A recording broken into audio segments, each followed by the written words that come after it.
জ্ঞানশ্ৰীয়ে এনেকুৱা এটা ডাঙৰ কাম কৰিছে, এনেকুৱা এটা ডাঙৰ সিদ্ধান্ত লৈছে যে জ্ঞানশ্ৰীক আমি সকলো অসমীয়া মানুহে সন্মান কৰা দৰকাৰ, সকলো অসমীয়া মানুহে তাৰ প্ৰতি মৰম শ্ৰদ্ধা জ্ঞাপন কৰা দৰকাৰ, শুভেচ্ছা জনোৱা দৰকাৰ, আৰু তাই যাতে অনাগত যিবিলাক দিন, তাই যাতে ভৱিষ্যতৰ যি দিন, সেই দিনবিলাক যাতে সঁচাকৈ প্ৰত্যাহ্বানপূৰ্ণ হ'ব পাৰে, কিন্তু সেই দিনবিলাক যাতে ভাল দিন হৈ উঠে, তাৰ কাৰণে শুভেচ্ছা জনাবৰ কাৰণে মই নিজ হাতেৰে তেওঁক এখন জ্ঞানশ্ৰীক এখন গামোচাৰে, মুগাৰ গামোচাৰে সাদৰ জনাম।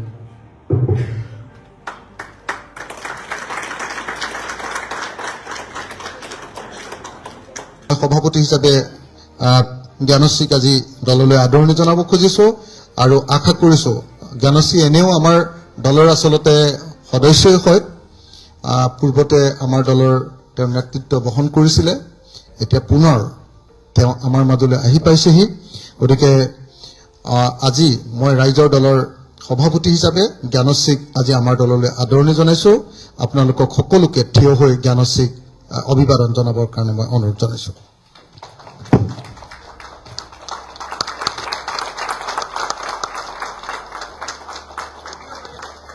ৰাইজৰ দল, ৰাইজৰ দল, ৰাইজৰ দল, ৰাইজৰ দল, ডক্টৰ জ্ঞানশ্ৰী বৰা, অখিল গগৈ, ডক্টৰ জ্ঞানশ্ৰী বৰা, অখিল গগৈ, ৰাইজৰ দল, জয় অসম। ঘৰৰ ছোৱালী ঘৰলৈ ঘূৰি অহাৰ দৰেই হৈছে। মই নাজানো অসমৰ ৰাজনৈতিক প্ৰেক্ষাপটত কোনোবাই দল এৰি যায় আৰু দলৰ পৰা বিদায় দিয়া দিনাখন গামোচা পিন্ধাই সম্বৰ্ধনা জনাই মূৰত জাপি পিন্ধাই বিদায় দিয়া হয় নহয়, মোক দিয়া হৈছিল। ৰাছেল দাই টুপি পিন্ধাই জাপি পিন্ধাই মোক সম্বৰ্ধনা জনাই দলৰ পৰা বিদায় দিছিল চাকৰি কৰিবলৈ। আৰু আজি চাকৰি এৰি যেতিয়া উভতি আহিছোঁ, মোক কলেজৰ পৰাও একেদৰে বিদায় দিয়া হৈছে সম্বৰ্ধনা জনাই। মোৰ ছাত্ৰ ছাত্ৰীয়ে যথেষ্ট মৰমেৰে, দুখেৰে কিন্তু মৰমেৰে বিদায় দিছে। গতিকে আৰু তাৰ পাছত অসমৰ ৰাইজে মোক যিদৰে আঁকোৱালি লৈছে, যোৱা দুটা দিনত অসমৰ সামাজিক মাধ্যম, সংবাদ মাধ্যমক মোক যিদৰে আশীৰ্বাদ দিছে, এয়া মোৰ বাবে আটাইতকৈ ডাঙৰ সম্পদ, মোৰ বাবে আটাইতকৈ ডাঙৰ সাহস। মই বহুত বিশেষ কথা ক'ব নিবিচাৰোঁ। বিগত দিনবোৰত অসমৰ যোনটো ৰাজনৈতিক পৰিৱেশ, সেই ৰাজনৈতিক পৰিৱেশবোৰ দেখি যথেষ্ট ভয় লাগি আহিছিল। আমাৰ ভৱিষ্যত প্ৰজন্মটো কোন দিশে যাব?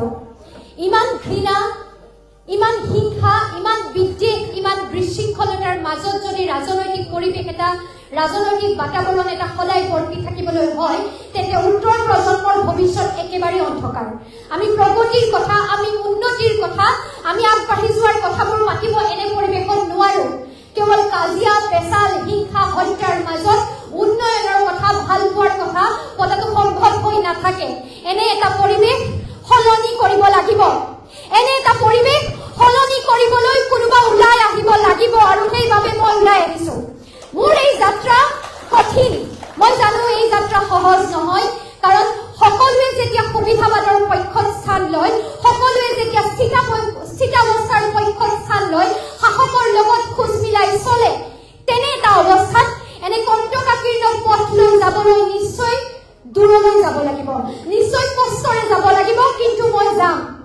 সেই দূৰ, সেই কষ্ট, সেই বাধা বিঘিনি অতিক্ৰম কৰি মই এই সুবিধাবাদৰ বিপৰীতে আস্থাৰ ৰাজনীতিৰ পথাৰখনত খোজ দিব বিচাৰিছো। ঘৃণা, বিদ্বেষ, হিংসা, বিশৃংখলতাৰ ৰাজনৈতিক পৰিৱেশটোৰ বিপৰীতে মই আস্থাৰ ৰাজনীতি কৰিব বিচাৰিছো, বিশ্বাসৰ ৰাজনীতি কৰিব বিচাৰিছো। এই ঘৃণা বিদ্বেষৰ পৰিৱেশত মই প্ৰেম আৰু ভাল পোৱাৰ ৰাজনীতি কৰিব বিচাৰিছো। মানুহে মানুহক ভাল পোৱাৰ ৰাজনীতি কৰিব খুজিছো। হাতে হাত ধৰি সকলো জাতি, ধৰ্ম, বৰ্ণ নিৰ্বিশেষে প্ৰতিটো স্তৰৰ মানুহক একে লগত সমান খোজেৰে আগবঢ়াই লৈ যোৱাৰ ৰাজনীতি কৰিব বিচাৰিছো।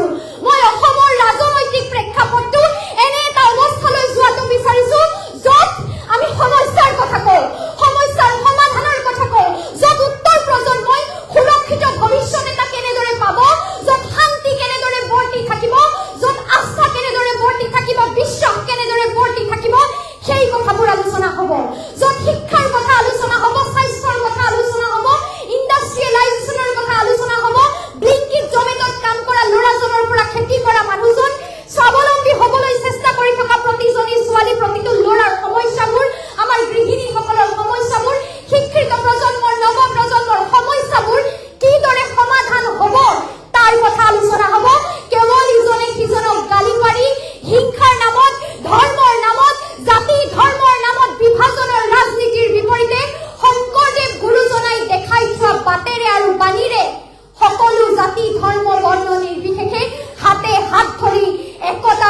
ৰাজনীতি কৰিব বিচাৰিছো।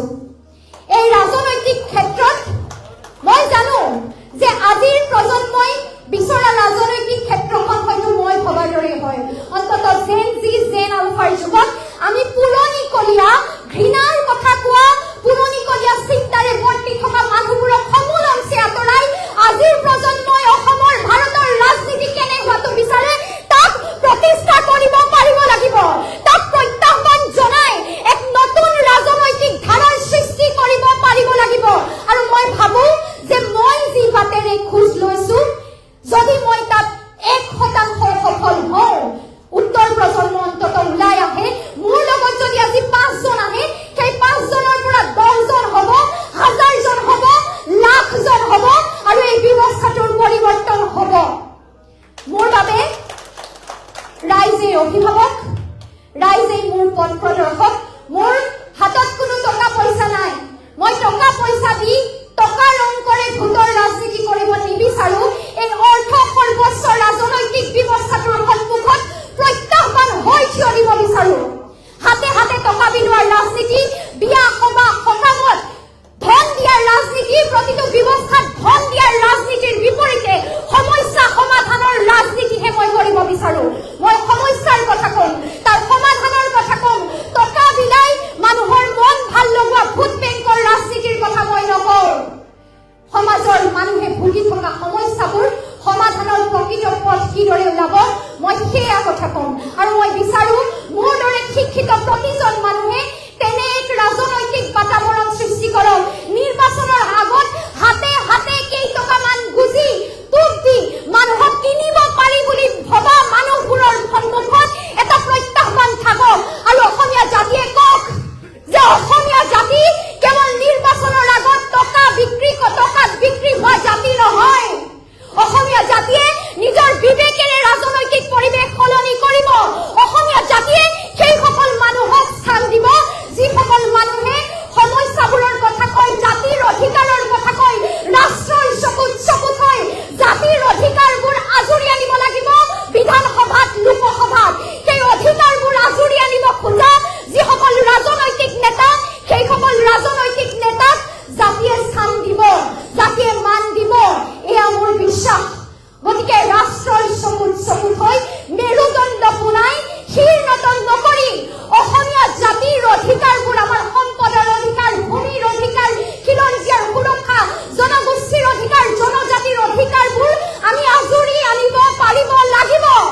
কোনোবা নাগপুৰৰ হাতৰ আঙুলিৰ ঠালত নাছিলে, কোনোবাই কেইখনমান আসন দিব নিজৰ গাদীৰ সুৰক্ষিত কৰিব খোজা নেতাসকলৰ বিপৰীতে প্ৰত্যাহ্বান হৈ উঠিব খোজা এটা প্ৰজন্ম ওলাই আহিব লাগিব, যি সাহসেৰে দিল্লীত কব যে নহব। অসমীয়া জাতিয়ে শীৰ্ণত কৰি কাৰোবাৰ আঙুলিৰ ঠাৰত নাচি গাদী সুৰক্ষা হোৱা স্বাৰ্থলোভী সুবিধাবাদী নেতাৰ ওচৰত নিজক বিক্ৰী হবলৈ নিদিয়ে। অসমীয়া জাতিয়ে বিষ্ণু ৰাভাই দেখুওৱা পথেৰে, জ্যোতিপ্ৰসাদে দেখুওৱা পথেৰে আগবাঢ়ি যাব। জুবিন দাই কোৱা বাটেৰে আমি খোজ লম। অসমীয়া জাতিয়ে যিদৰে সেইসকল মানুহক মৰম দিলে, মই ভাবো যে অনাগত দিনত জাতিৰ বাবে সৰ্বস্ব ত্যাগ কৰি উজাৰি দি কষ্ট কৰিব খোজা মানুহক মৰম দিব। গতিকে মোৰ ক'বলগীয়া এইখিনিয়ে। অনাগত দিনত মই মোৰ ৰাজনৈতিক ক্ষেত্ৰখনত কোনবোৰ সপোন আছে এয়া নিশ্চয়কৈ কম। দলে মোক যি দায়িত্ব দিয়ে সেই দায়িত্ব পালন কৰিবলৈ মই চেষ্টা কৰিম।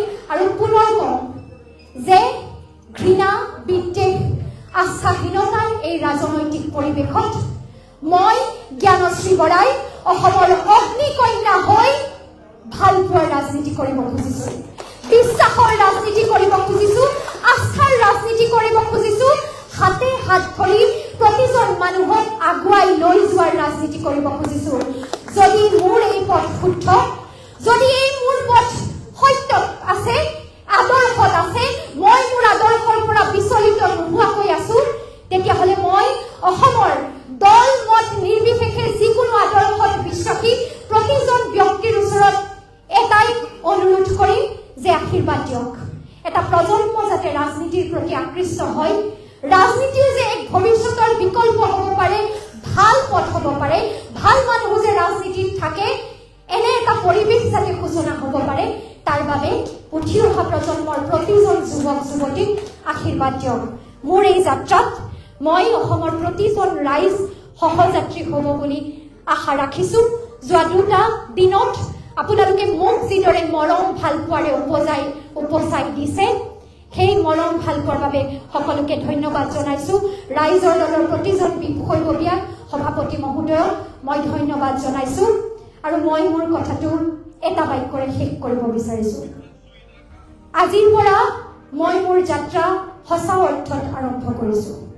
এই যাত্ৰা অত্যন্ত জটিল, অত্যন্ত কষ্টকৰ, অত্যন্ত দুৰ্গম, কিন্তু এই যাত্ৰাত মই এক মুহূৰ্তৰ বাবেও বিচলিত নহওঁ, মই এক মুহূৰ্তৰ বাবেও স্তব্ধ নহওঁ। মোৰ এই যাত্ৰাত কোনো বাধা বিঘিনি, কোনো লোভ প্ৰলোভনে মোক কিনিব নোৱাৰে। এনেকুৱা কোনো টকা পইচা জন্ম হোৱা নাই যি অনাগত দিনত জ্ঞানশ্ৰী বৰাক কিনি ল'ব পাৰিব। মোৰ এই যাত্ৰা কোনেও স্তব্ধ কৰিব নোৱাৰে। মই অসমৰ ৰাজনৈতিক ইতিহাসত ৰাইজে কোৱাৰ দৰে অগ্নিকন্যা হৈ জীয়াই থাকিব বিচাৰিছোঁ, শোষিত বঞ্চিত জনতাৰ কণ্ঠ হৈ জীয়াই থাকিব বিচাৰিছোঁ। আৰু আপোনালোকৰ যদি আশীৰ্বাদ থাকে, আপোনালোকে যদি মোৰ লগ দিয়ে, আপোনালোক যদি মোৰ সাহস হৈ থাকে, শক্তি হৈ থাকে, তেন্তে মই কথা দিছোঁ, মই পাৰিম আৰু মই কৰিম, আৰু মই কৰিমেই, মই কৰি দেখুৱাম। সেই প্ৰত্যেকটো প্ৰত্যাহ্বানৰ সন্মুখত জ্ঞানশ্ৰী বৰা এক নতুন প্ৰত্যাহ্বান হৈ থিয় দি উত্তৰ প্ৰজন্মক উলিয়াই আনিব ৰাজনীতিৰ পথাৰখনলৈ, ৰাজনৈতিক পৰিৱেশৰ বাতাবৰণ সলনি কৰিব। মাথো মোক আশীৰ্বাদ দিব। ধন্যবাদ। জয় আই অসম।